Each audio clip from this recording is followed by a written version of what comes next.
Assalamualaikum warahmatullahi wabarakatuh. Karena ini masih dalam, suasana lebaran, kami mengucapkan minal aidin wal faizin, mohon maaf lahir dan batin. Jadi, jadi selamat merayakan bagi yang merayakan.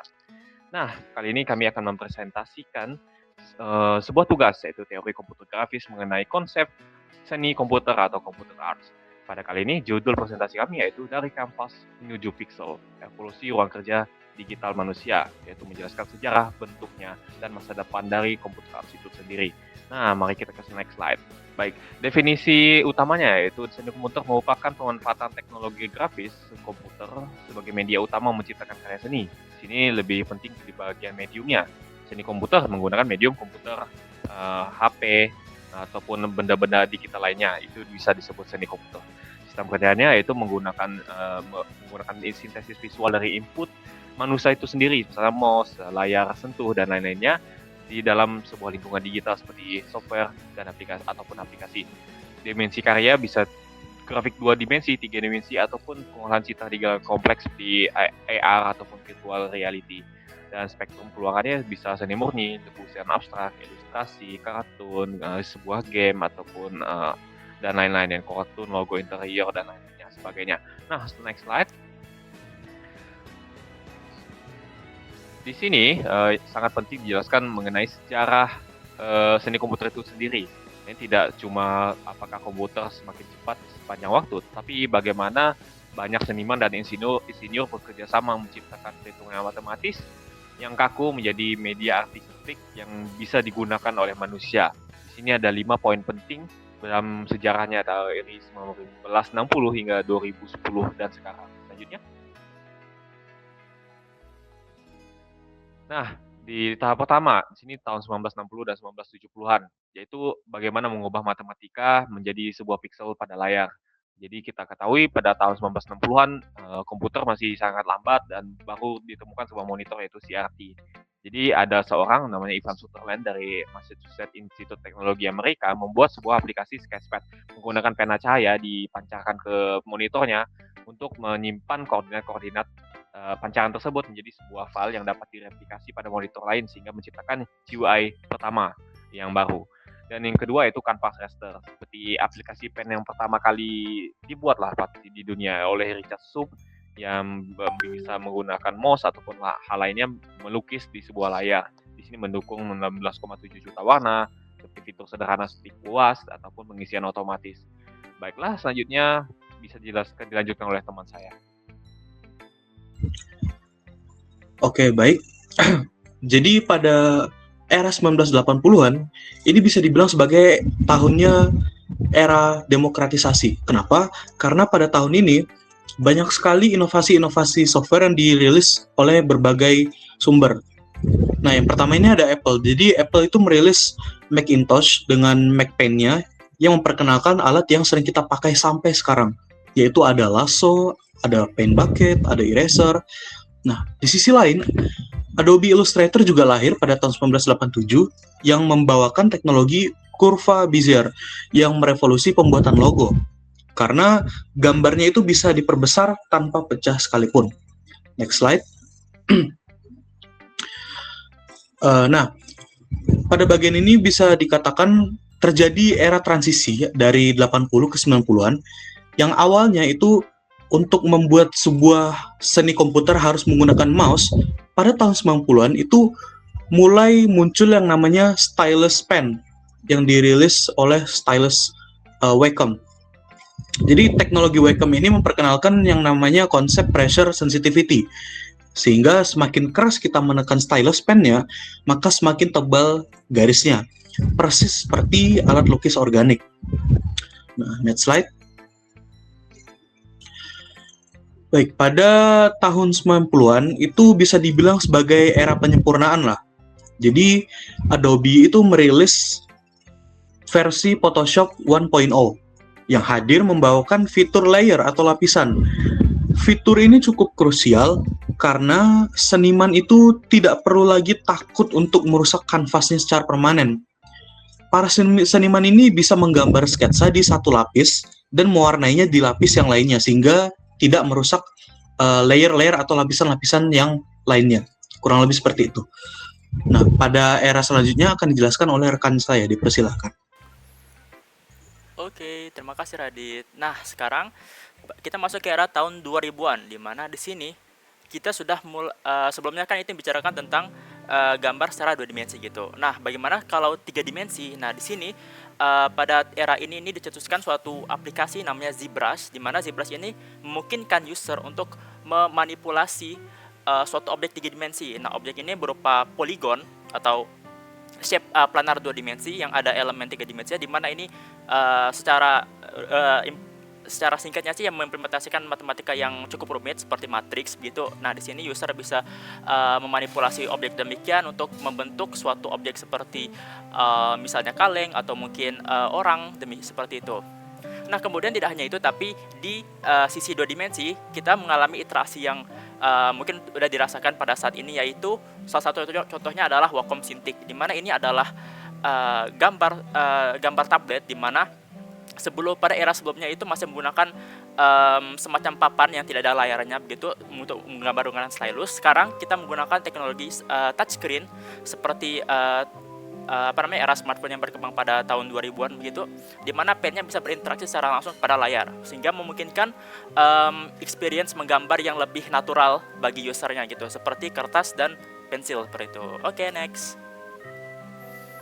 Nah, kemudian pada era perkembangan terakhir 2010 hingga saat ini gitu, mungkin kita sudah merasakan, yaitu adalah berkembangnya generatif AI atau AI yang mengembangkan gambar salah satunya di sini.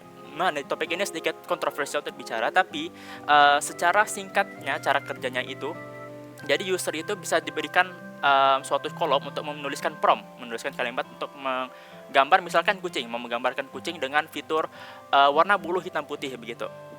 Nah, kemudian AI ini akan mengulik kembali database yang terdiri atas banyak sekali gambar, ribuan, jutaan bahkan, dan mencari yang sesuai dengan input kita, yaitu kucing gitu. Kemudian dari ini AI akan menebak untuk menggambarkan suatu kucing yang menggunakan algoritma tertentu, dan kemudian muncullah gambar kucing tersebut begitu.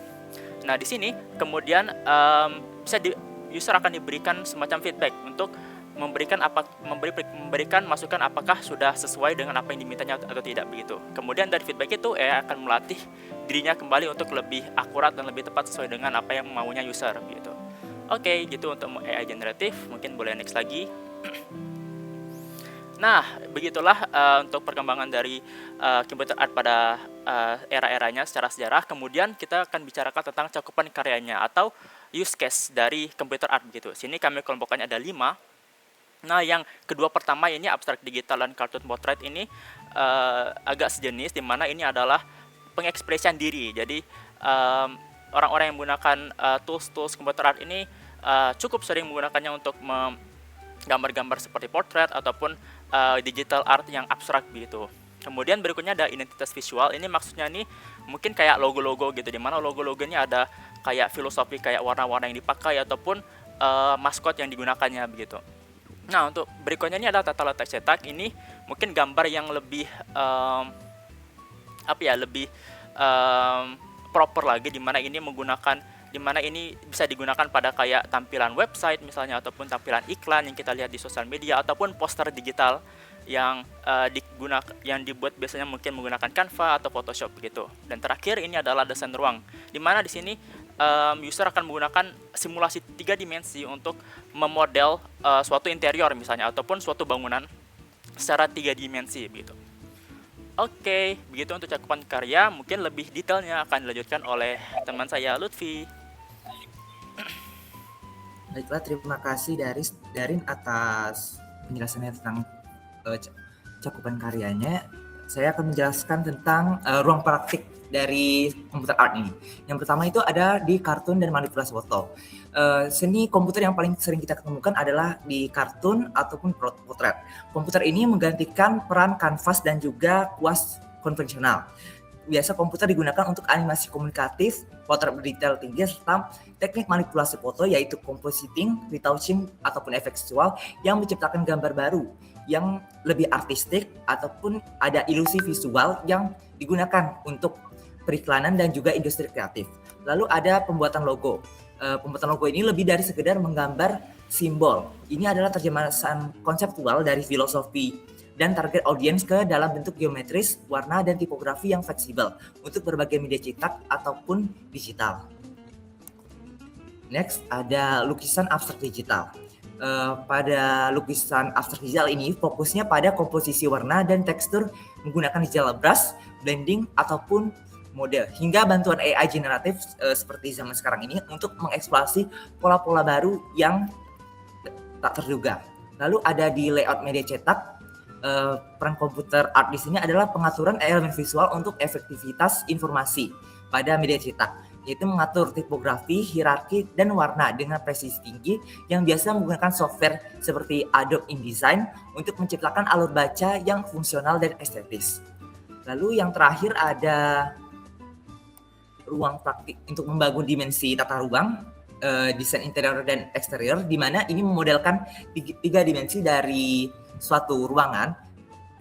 Dalam desain interior itu lebih berfokus pada simulasi realistis yang memungkinkan kita membuatkan model 3 dimensi yang menghitung pencahayaan, material tekstur, dan perspektif tata ruang serta secara akurat. Lalu di desain eksterior itu lebih berfokus pada efisiensi pra-pembangunan. Klien itu dapat melihat visualisasi hasil akhir yang sangat realistis sebelum konstruksi fisik dimulai, yang meminimalkan kesalahan perencanaan. Untuk selanjutnya bisa dijelaskan oleh rekan saya. Oke, di sini saya akan menjelaskan beberapa aplikasi yang sering digunakan dalam penciptaan seni digital. Yang pertama, kita sudah pasti tahu ya, Adobe Photoshop. Adobe Photoshop ini diciptakan oleh Thomas dan John Knoll. Filosofi dari Adobe Photoshop sendiri adalah mampu memanipulasi raster berbasis lapisan, masking, dan filter digital. Penggunaan paling tepatnya adalah untuk editing foto kompleks, manipulasi gambar, dan ilustrasi digital standar industri. Bagi kalian yang suka hobi fotografer atau hobi pasang-pasang filter di foto, harusnya udah nggak asing dengan Adobe Photoshop ini. Corel Painter. Yang kedua adalah Corel Painter. Corel Painter ini adalah aplikasi yang diciptakan oleh Fractal Design pada awal 1990-an. Filosofi dari Corel Painter adalah simulasi media tradisional, meniru fisika cat minyak, cat air, dan usapan kuas. Penggunaan paling tepatnya adalah melukis digital ekspresif yang meniru sensasi kanvas organik secara realistis.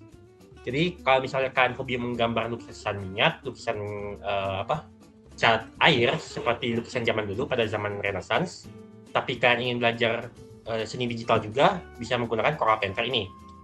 Yang terakhir adalah GIMP. Diciptakan oleh Spencer Kimball dan Peter Mattis pada tahun 1995. Filosofinya adalah kebebasan open source dikembangkan oleh komunitas global tanpa adanya biaya lisensi. Penggunaan paling tepatnya adalah pengguna yang membutuhkan fleksibilitas player dan brush tinggi, namun terhalang biaya lisensi. GIMP ini sangat populer digunakan untuk distro Linux seperti Linux Mint, CentOS, karena dia bersifat open source, gratis, jadi bisa dibilang dia seperti Photoshop, tapi versi low budgetnya. Oke, slide selanjutnya. Oke, di sini saya hanya akan menyimpulkan sedikit penjelasan teman-teman saya sebelumnya, yaitu sintetis evolusi medium penciptaan. Jadi, seperti yang sudah dijelasin sebelumnya, kalau pada tahun 1960-an, komputer itu hanya bisa mengeksekusi instruksi matematis dan garis geometris secara kaku. Pada tahun 80-an, barulah menyediakan ruang kerja tanpa batas dan warna. Pada tahun 1980-an ini juga, untuk menciptakan suatu seni digital, digunakan mouse.